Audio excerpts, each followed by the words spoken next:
Hoje, dia 22 de julho, é comemorado o Dia Internacional do Trabalho Doméstico.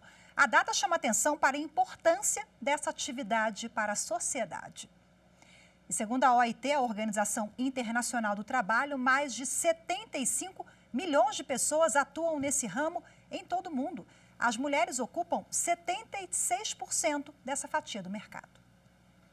Mari cuida da Martina desde que a pequena tinha 5 meses de idade. Foi quando ela chegou na casa dos atuais empregadores, com carteira assinada, benefícios previdenciários e recolhimento de FGTS.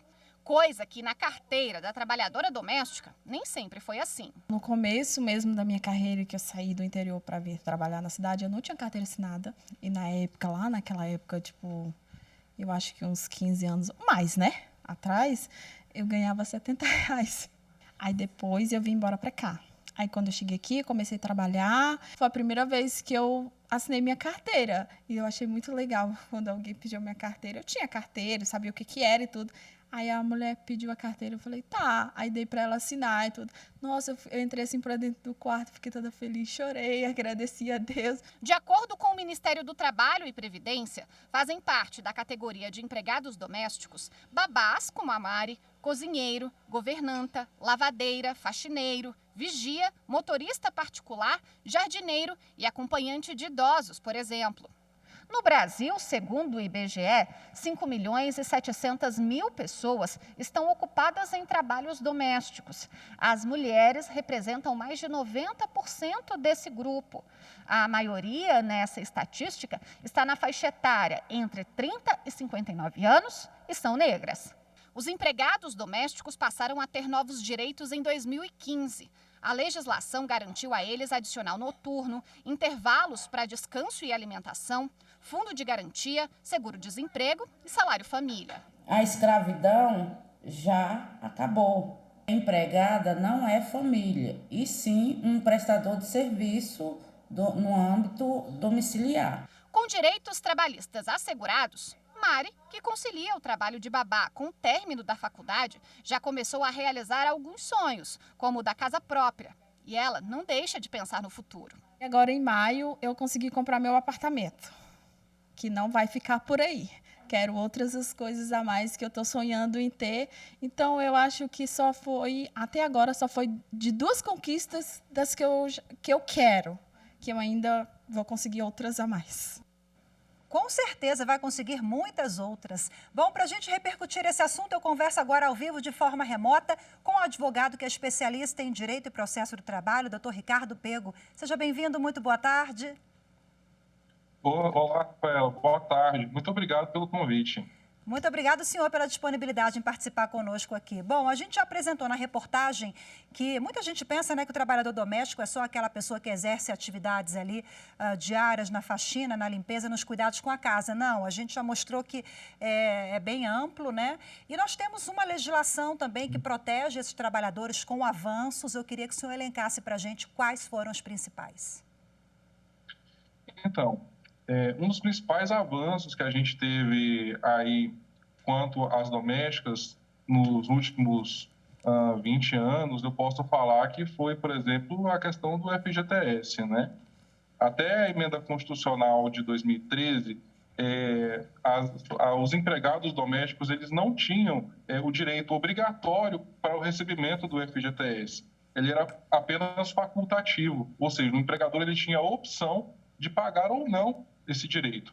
Ele só era obrigado a pagar o FGTS se ele tivesse feito o recolhimento pelo menos 1 ou 2 vezes. Até então era opcional. A partir da lei, em 2015, salvo engano, a partir de outubro, para ser mais exato, passou a ser obrigatório o pagamento do FGTS.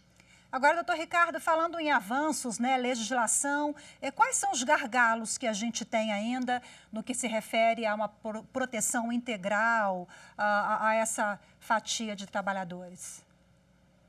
Então, ainda existe algumas diferenças aí entre o empregado seletista e a empregada doméstica. Óbvio que a lei 150 ela veio mais específica para a doméstica, já mais visualizando o cenário do âmbito ali do lar, né? Mas existe aí alguns direitos que, por exemplo, o empregado seletista possui, enquanto a empregada doméstica ainda não tem resguardado, por exemplo, o prazo para efetuar o pagamento das verbas rescisórias. Na CLT, nós temos aí a multa do artigo 477, que é a multa de um salário. Se não pagar em 10 dias, paga um salário. Enquanto essa multa, por exemplo, ela não foi recebida, ela não existe na Lei 150 de 2015, né, que eu pessoalmente consideraria isso um gargalo, como você falou, né? E aí nós acompanhamos na reportagem também o depoimento da Samara, que é da Associação das Empregadas Domésticas aqui no DF. Ela fala que, infelizmente, muitos trabalhadores não têm acesso a esses direitos, né? Então, eu queria que você explicasse para a gente agora o que fazer se o trabalhador se sentir lesado. Qual a orientação? A primeira coisa, procure um advogado, né? Todo cidadão, ele possui o que nós chamamos de direito de ação, né? Você pode recorrer à justiça para buscar seus direitos. Se, por exemplo, você detecta que seu FGTS não está sendo recolhido e, a partir de uma conversa que você tentou resolver isso amigavelmente com seu empregador, esse problema não foi solucionado, você tem a opção de sim recorrer à justiça para pleitear esses direitos. Ah, doutor, mas eu não quero pedir demissão.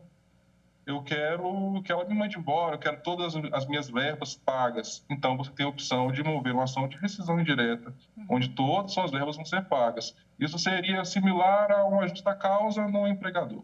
Agora tem uma questão aqui, né, que gera dúvidas até hoje, em relação ao vínculo empregatício, né? Eu tenho aquela pessoa que me ajuda na minha casa, mas não vai todo dia, 2, 3 vezes por semana. Quando é que gera vínculo? A lei, acho que na mudança, né, em alguns anos atrás, fala sobre isso também, né? O que nós temos de lei vigente em relação a essa questão? Olha, essa é uma pergunta muito interessante, né? Porque teve, de fato, essa mudança. A diferença do seletista, do empregado de uma empresa, por exemplo, é que um dos requisitos para ele ser empregado é a habitualidade. Já o empregado doméstico é o chamado de continuidade, ou seja, tem que trabalhar mais de 2 vezes na semana. Né? Trabalhou de 3 vezes para mais, essa pessoa ela já pode ser considerada uma empregada doméstica. E essa é uma dúvida que não é só do próprio empregado em si, até o próprio empregador ele fica com receio, ele fica com medo. Poxa, eu contratei uma diarista para vir aqui 2 vezes na semana, eu tenho que contratar, tenho que fichar. Então, se essa pessoa vai mais de 2 vezes por semana, ela tem que ser, sim, ter sua carteira, sim, assinada. Fico alerta aí, né? Essa data é importante também, né, Ricardo, para chamar atenção sobre a importância, o valor desses trabalhadores, né, dessas pessoas que muitas vezes não têm o seu trabalho valorizado, e aí a gente vê isso por meio de relações trabalhistas que não respeitam o que diz a lei, né? Doutor Ricardo, muito obrigada pela sua participação, pelas suas orientações, viu? Boa tarde, até a próxima. Boa tarde, muito obrigado e parabéns a todos vocês, empregados domésticos do Brasil. Pois é, maravilha, parabéns também. Tchau, tchau.